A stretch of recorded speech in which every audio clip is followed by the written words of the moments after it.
Welcome to Week 10 of the Red Raider Coach Show with Coach Garrison and your host Shane Bennett. We want to get started tonight on talk a little bit about Week 10 and what led up to it. We'll get into the other sections. We're going to give a lot of shout outs tonight for folks that have helped us through the year as far as making these productions possible, making the football team and all their stuff. And we'll give Coach Garrison a chance at the end to expand a little bit on that. And we got President Joe Hayes here tonight. Maybe give him a chance to come here and thank some folks as well. So we're going to get right in it. Coach, we've got a lot to cover tonight. Week 10. Sadly, this is Week 10, our last coaching show for this year.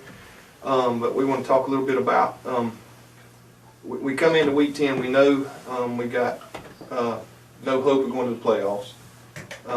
So just kind of go through this week with us a little bit, how you get our kids, especially the seniors, up for, maybe a little easier with the seniors, but how you get these kids up for a Week 10 game that doesn't mean anything to anybody other than it being the last game and playing for pride.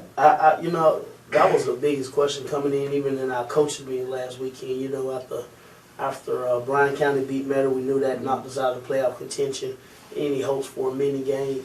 And, you know, we were struggling, like, how are we going to get our kids up? What are we going to do this week? And, you know, I just told our coaches, we're going to approach this week as we would any other week. Coach just as hard, harp on every mistake just like you would at any other time, and get on them. You know, we're going to stay consistent. Try to teach our kids some consistency. And I'll be honest with you, it was a lot easier this week than what I thought. Our kids came out with a good attitude, came out ready to fight, ready to play, practice hard, had another great week of practice. We took the same approach as we have the last couple of weeks. We went in uppers and tried to make sure our kids stay healthy. And yeah, I mean they came out with the enthusiasm of we want to play spoiler to Bryan County, we want to beat them up before they go to the playoffs. Mm-hmm. You know, they took it as, in our kids' mind, the approach coming into this week is Bryan County stole our playoff spot. And that's kind of how they took that role. And that's how we sold it to them, and it was easy to get our kids up for that. And they practiced hard. I mean, it was a lot easier than I anticipated. I thought it was going to be a struggle for us this week, but it really wasn't. I know each week we've talked here on the show, it seems like every week has been a different scenario going into the Friday getting ready. That week was either a first region game or we were down to this is a must-win, everything. And it seemed like this week's been a different thing. So just looking back to these last 10 weeks, even 11 if you want to go back to Brantley, what do you think was your toughest week preparing as far as getting the team ready, and then what do you think was your best week comparing the two? Meadow was definitely our toughest week getting prepared. Offensively and defensively, they do so much. They move around all over the place on defense. They do so much on offense. I thought they were the team, and I've kind of said this all year. I know to me and you talk about off camera that they were the hardest team to get prepared for. I thought they had one of the better schemes. They mixed things up well. They did a good job of keeping you on your toes throughout the game. And they were the toughest team, I thought, to get prepared for this year. And believe it or not, the team that I thought we might have had the best week of preparation, and I know we played like world beaters against Toombs, but I thought the best week of preparation on both sides of the ball and doing the things that we need to do was McIntosh. Mm-hmm. I thought that was the best week of the year. You know, second best, of course, would have to be Toombs County. But I thought, and I know we didn't pull out the win against McIntosh, but I thought that was the best week as far as practice, preparation, kids knowing everything they do, you know, just coming out there just playing. I mean, but their players just made plays in the end. So. Well, yeah, they pulled one out there at the end. I don't think they much better player. It's just one of those heartbreaking. And what do you think was your, just as far as fun, best week you had this year getting ready? I mean, just... This last week, actually. This last week was a really good week. Didn't have to harp a whole lot on mistakes. The kids actually, and I told them this our last day of practice, really, on Wednesday. I told them that I thought this week, if we would have been like this the whole year, it would have been a much better season, I thought. I mean, I think the pressure was off our kids to try to get to the playoffs. There was no pressure on them. They didn't have to think about anything. It was just go out and play against Bryan County. And I think that was the first time that they really didn't have to think about anything else besides just going out playing football. There was no community pressure. There was no pressure on them at all. And it ended up being a really, really good week for us. Really good week. When you mentioned that community, you think the boys, did you feel the community pressure on the boys? I mean, did they talk about that to you? Was that a big variable in the year this year? I think they got a little bit. I don't know how much of a variable. I would say I think it's a small variable for them, but there is a little community pressure. I mean, they go home, uncles, dad, brothers, cousins play here. Hey, you guys got it going. We want to see you continue to win, continue to play. So I think there is some pressure on them there. So they get that, and I think they feel that some throughout the year. But I think this last week, like I said, I don't think they had to think about that. Nobody's really talking a whole lot. Most people are moving on to the next sport now. So it was like, hey, we can just go out here and play. Yeah. I thought it was a lot easier for them. Yeah, and to me, as always, and ever since even when I played, to me, it's just that last horn going off in the fourth quarter. These seniors watching those guys on the sidelines, the finality of it, that you screaming for all year long. This is your last year. This is your last region game. This is all these things. It just hits you at that last. I know it's a sad time. So. We finished up. We didn't have any major injuries Friday night, did we? No major injuries. Got a few kids banged up. Got a few kids that have been fighting injury all year long. That we're gonna try to get healthy now. We got to get them into an orthopedic and get them taken care of. But other than that, for the most part, we came out pretty healthy after this game. That's good. Well, we're going to take a quick break here. We'll come back in a second. We'll break down Bryan County and just the good, the bad, and ugly in that game. And then we'll go into some of the rest of the season as we close up in segment 3. But again, before we close out, we got to take time to thank people who pays the bills around here, and that's C. Bennett Johnson Insurance, Miles Auto Sales, Flash Foods, Cohen's of Alma, Coley Electric and Plumbing Supply, the Inn at Blueberry Plantation, the City of Alma, and OTC. Again, if you can, do business with these folks. Everyone pays the bills around here and help makes this program and what we can do around here. So we'll be right back after this quick break.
All right, welcome back. We're going to start here in this second part, Coach. We're going to talk about Bryan County and what happened there Friday night. And I'm going to say, sitting in the bleachers, sitting on our side Friday night, we came out like gangbusters in that game. That's the most focused I've seen the boys all year. It's the hardest I've seen them play all year. But it lasted 2 drives, and it just like something happened, something flipped, a switch flipped or something. I don't know what happened, but and trying to break it down, a lot of folks were questioning what happened there at the first game. We run the ball back. Devontae O'Neal runs the ball back to about the 20-25. First play from scrimmage, Drill has the best read and fake that he's had all year long. So well that he fakes out the referee and blows the inadvertent whistle. So I'll let you take from there. What? You know, our first 3 drives were really good on both sides of the ball. Our kids just kind of got a little discouraged right there. The second half we came out a little bit better, but at that point the athletes were ahead of us. Mm-hmm. And you know, our kids just, you know, it just felt like luck just wasn't with us. Mm-hmm. I mean, you know, you try to keep your kids from thinking that way or being discouraged. You know, we're coaching them just hard. And you're right, they came out and you know, they get discouraged because we don't necessarily get the favorite. You know, we're not the favorite team. We're not going to get the call from the refs a lot of times, and they just felt like, you know, bad luck always seemed to get us. You know, if it wasn't for bad luck, we would have no luck. And you know, you try to keep your kids, you know, thought process out of that, but it's just one of those things. It just seemed like the referees we never get the benefit of the doubt on anything. Well, referee would be a strong word for Friday night. I don't usually normally complain. We talked about it at the halftime show. Brandon and I did. And I know they spoke about it. That's some of the let's say least professional referees I've seen in a long time, as far as they were. And the calls were not going their way really. They were going bad on both sides of the ball. And our kids got discouraged a little bit. So at halftime we had to get their minds back, get them focused. You know, overall our kids played very good. I mean, you watch the game film, and I know, you know, sometimes looking from the stands it doesn't look that way, but overall we moved the ball on them up and down the field. You know, we had 2 fumbles and interception. We had 2 turnovers on 4th down, which should have been first downs. You got Tron who gets tackled by the referee. That should have been a first down. And then we get stopped on a bad spot at midfield one time. And, you know, Wesley Cochran, you know, I'm standing on the sideline. I mean, he's a yard in front of the marker. Yeah, there was a couple real bad spots. And, you know, and I would love to complain and say it was all us, but they had some bad calls and bad spots on Bryan County side also.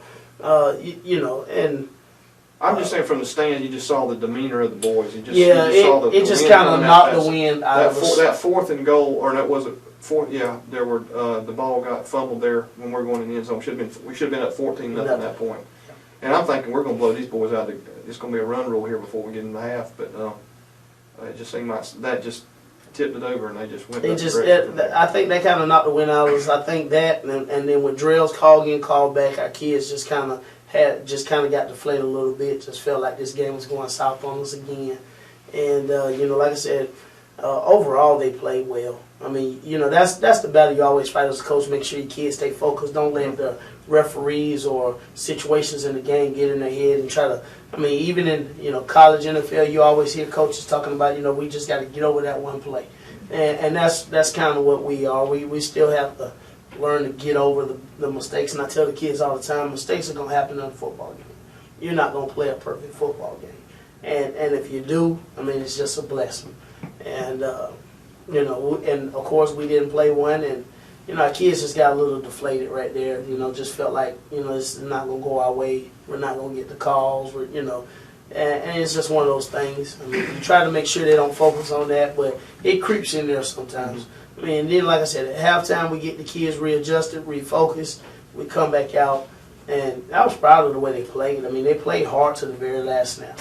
And Bryan County has some athletes, and I told people all year long they were much better than what people thought they are. I mean, you know, they got a big class that have been together all 4 years. They've, you know, Coach Wilson has gotten those kids in the weight room. He's a lot like us. He's going to work those kids in the weight room and work them all the way through. And what you got is you got about 13 seniors that are playing for them that have all played together, been in the weight room. They have a little bit of leadership, and And it showed. It showed Friday. And they weren't big kids; they were just athletes. No, they were quick. they were just and again, good this athletes. was another one of the 3 best running backs in the state. And what was the final yards on him Friday night?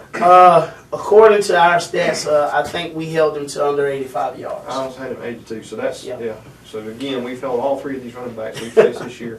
I know 3 of the best running backs in the state, all in one region, Yeah. and we've had to face them all.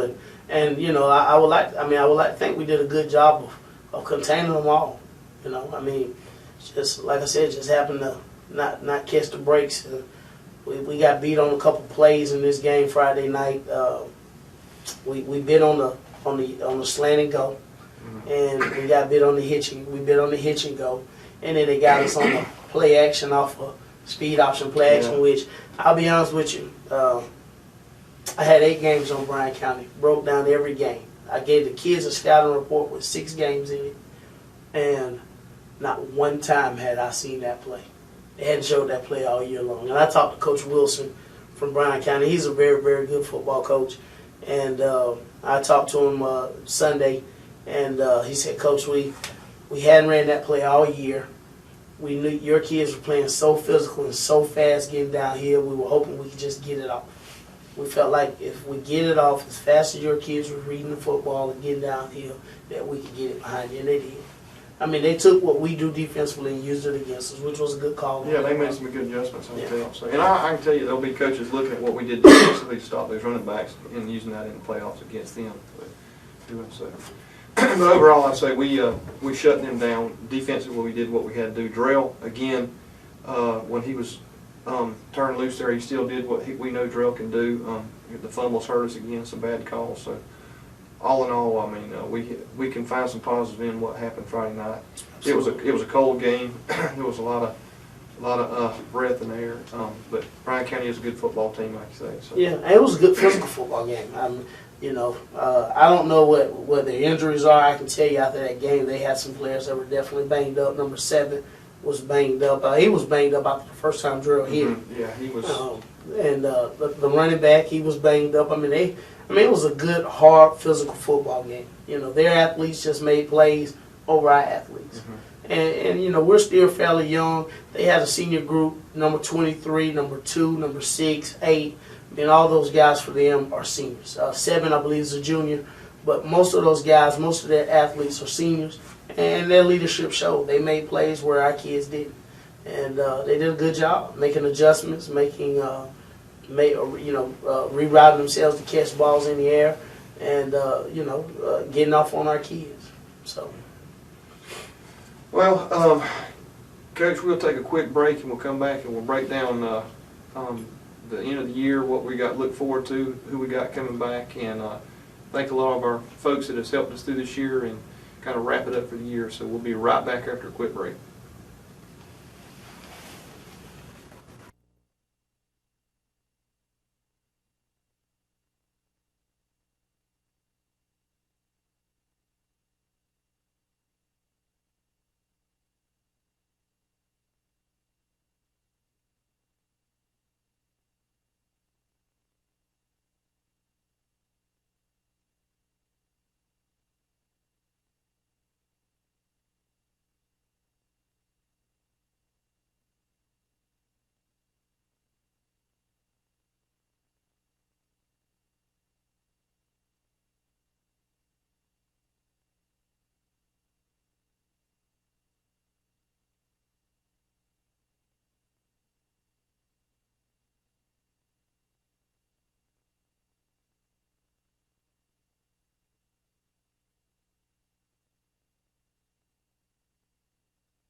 All right, welcome back, folks, for the last segment of Week 10. Coach, we're going to kind of finish up here. We're going to talk about, I guess my first question is, 11 weeks of football this year, what do you take out as one of your best memories and one of your hardest memories, I guess we'll say, not worst, but hardest memories of this year? What do you think falls in those two categories for you this year? That's something I hadn't even really thought about that. I guess my best memory definitely, being my first head coaching job is getting your first win. That's going to be your best memory. Getting that first win, getting that first W on your belt, and then I would think one of the hardest memories this year. I don't know. Probably Benedictine week. That's probably a week that I want to erase in my mind, actually. But that's part of life. That's growing up, and it's just one of those things. I mean, everything we did this year, I definitely think it's something I can learn from, build on. I think we still got something to build on. I'm a pretty humble person. This being my first job, I still believe that we still got to work hard. We still got to get in the weight room. We still got to do the things that have helped along the way to turn this program around. And that's what we're going to continue to do. That's what I told the boys. We're going to get back to ground zero. They got a little break here with the holidays and all that coming up. And then we'll get back to after school week as soon as we come back after Christmas break in January. And then we'll go to rolling from there. And, I promised them that on the days that they were down, the days that I would remind them of this season, all the ups and downs we've been through, and just make sure that we don't ever lose our focus again. And that's all you can do. Well, we want to give a shout out, especially to our seniors this year, Coach. You want to go through them? Yeah, absolutely. Our senior class this year, we don't have many, but the guys that have been out there this year participating that have been some of our leaders, hate to see them go, definitely, and hopefully, they'll do the things they're supposed to do to give themselves an opportunity maybe to play beyond here.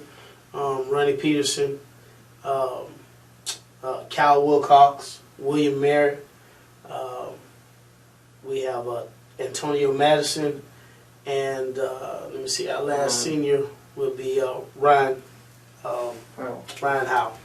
So Ryan Howell unfortunately didn't get a chance to play this year because of a knee injury. He tore his ACL, MCL, but he was there every day in the weight room every day, practice. I mean, still out there supporting his teammates. So you couldn't ask much for somebody that was injured all year. So no. now this is a little bittersweet for me. I got some of these boys that I've had since they were little, and next year will wind up for me as ones I've coached anyway. So hate to see some of these kids go.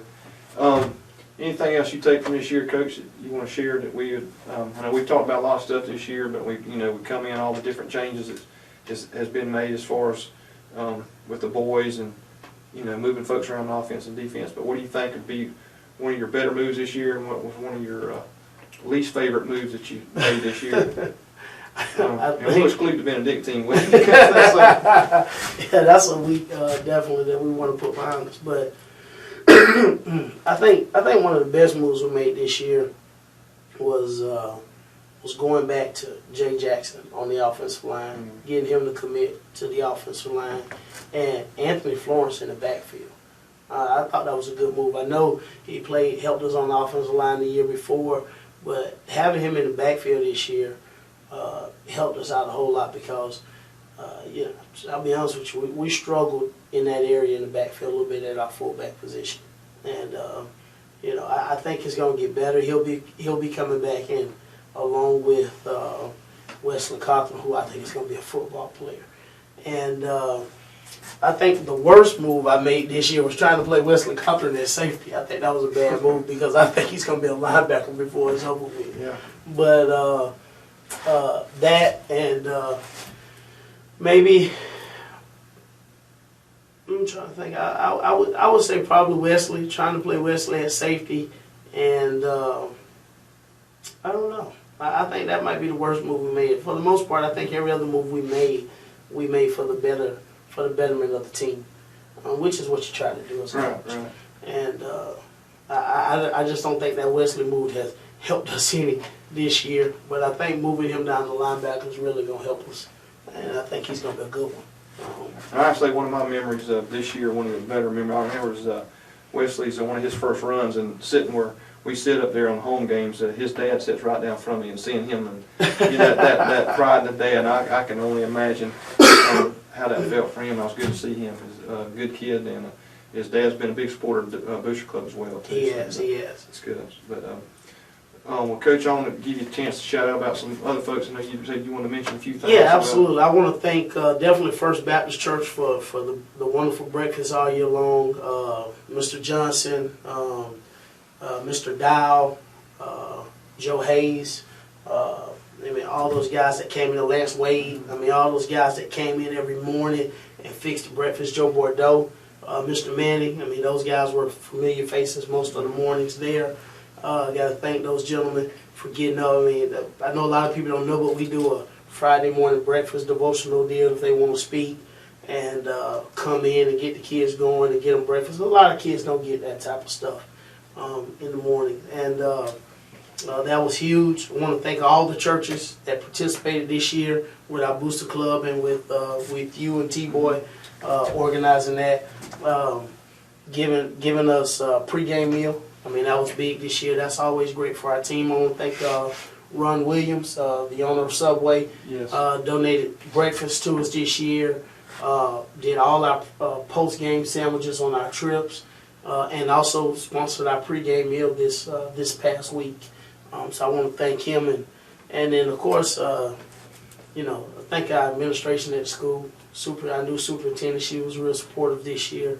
And then, You just drove the equipment trailer. drove the equipment trailer several times, which might be a first for superintendent around here. So that was big, just to show her support, and her husband being there too. Then Joe Hayes took it over for us. And I'm gonna give a shout out to our middle school coaches. I know there's a lot of times you don't thank your middle school coaches, but those guys. We got 2 volunteers out there, and with Ruben Jr. and with George Roberts, and then Coach Woodall and with Coach Owens. Thank those guys for stepping in this year. We got a little short-handed with our coaching staff, and they stepped in and helped us out on Friday nights. Coach Woodall even driving the bus. Just everybody with the team effort this year. I mean, I want to thank those guys, give them a shout out, and then You mentioned something about Coach Bordeaux was out there. Yeah. He's definitely. I want to thank Coach Bordeaux. He's been big for us this year, coming out helping with our special teams, with our kickers and our punters, and teaching those guys how to kick. I mean, don't get me wrong. I'm a football coach. I can teach you the basics, but he can go a little bit further than I can right there. And he came out, would give 30, 40 minutes every day to those kids, and devoted his time, no pay, no nothing. And took pride in it. I mean, he showed up every day. I mean, he would call me if he wasn't going to be late or was going to miss. I mean, I told him one day, I said, Coach, you're not on my staff. You don't have to call me. He said, well, Coach, I just want to let you know. And I want to thank him for being a part and coming out and putting the time in and the effort in, because he didn't have to, but he was willing to do it, and we appreciate even filming games for us. Mm-hmm. And so that was big, And, anybody that was part of our Booster Club that helped out, we thank y'all. I mean, I can't name y'all by name because I'm sure I'll miss somebody. But definitely thank you. And then Brent Johnson with BCT TV. Right. I mean, that's huge for a lot of our kids that they can go home, watch the games, hear Mr. Wade and Mr. Peavy, who we need to thank them also for announcing the games and doing the job that they do. So a lot of people involved that keep our wheels turning. Yeah, the BCTV is a big part of this. It's like tonight, and we have folks that aren't able to get out anymore that can watch the game this way, and that's been a big part of it. So yeah, definitely big shout out for that, especially with his class. And Brent's got several of his boys that have been put stuff off to come to every game to help film with Solomon Tillman, Ryan Taylor. We got Carter Lee. A bunch of those guys, and I'm probably missing somebody, Brent, if you want to tell me. But I hate that these guys are taking their time out, not getting anything for it, and coming out and doing a great job of filming these games. So, but I want to, before we cut out here, we're going to bring President of Booster Club, Joe Hayes, up here, and he wants to go through some of our sponsors for the, come on up, Joe, and get some of our sponsors for the Booster Club and what they've done. Absolutely. You know, this program, Coach, we know, Shane, it takes a lot. And our program has, you know, for a long time we made things happen with very little. And a lot of people in this community have stepped up to help us to be more successful and give Coach the tools that he needs and to provide to these young men, and it's definitely showing. So, you know, we do raise money, we do get sponsors, and these individuals here are the corporate sponsors. They're at $350, $500, $750, $1,000, and then we have some that go above and beyond the $1,000 donation. And first, our biggest sponsor, I personally have to thank Mr. Ted Murray, Blueberry Plantation, the Inn, and Industrial Forge. Mr. Ted is our biggest sponsor, and I definitely want to give the biggest shout out to him, and Coach, think you would too, because we've talked about it all year. His support is just unbelievable, and we can't thank him enough. No, absolutely. No, we definitely got to thank Mr. Ted, and we appreciate all he does, him and Kevin out there at Blueberry. Yeah, absolutely. But I'm going to run down the list of our corporate sponsors, and if I leave somebody out, I do apologize. I try to jot down as quick as possible everybody I've got on here, but it wasn't intentional if I accidentally left you out. I've got Alman Telephone Company, Joe Hayes, Kevin Carter Automotive, Lamar's Pharmacy, South Georgia Diagnostic and Prevention Center, Dr. Carter, Alma Auto Sure, Bacon County Hospital, Barber Recycling, Clean Air and Electric, Dairy Queen, Dr. Jim McQuaig, F&B, Georgia Stumpin, Julie Specialties and Verizon Wireless, MBG Marketing, Metters Construction Company, Miles Auto Sales, Parker Food Mart, South Georgia Primary Care, Subway, Vickers Cabinets, Andy Cawthorn Auto Sales, Boatwright Record Service, Cohen's, Curl Automotive, Harvey's, Morris's Ace Hardware, Newberry's Body Shop, Ag Pro Mershon, Coley Electric, Bone and Joint Institute, Burnett Automotive, BYRT,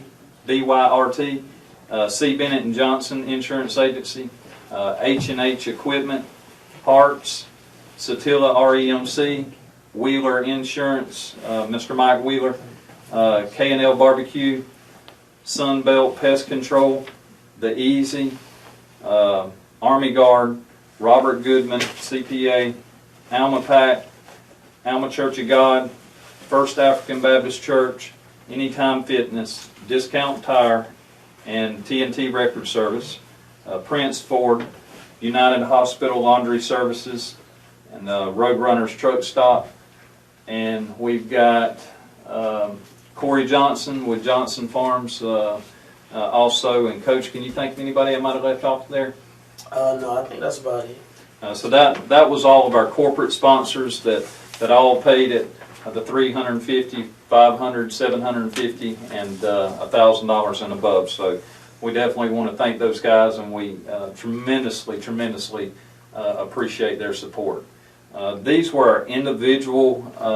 I will not list. I don't have the list of our $25 just a booster member, but these are higher paid individual season, or the higher levels of the individual sponsorships, which is $100 or $250 donation. That goes out to Tim and Claudia Almond, Joe Boatwright, T-Boy Carter, D.L. Cawthorn, Philip Davis, Kevin Howell, Bill and Linda Johnson, Corey Johnson, Jamie King, David Miller, Chuck Rowland, Tyrone Smith, Sherry and Garrett Wilcox, Luke Harrell, Philip Grady, Kendria Richardson, Laura Robinson, Jason Gilliard, Kirby, and Lane Reichert. Reichert. I apologize, Miss Reichert, for mispronouncing that.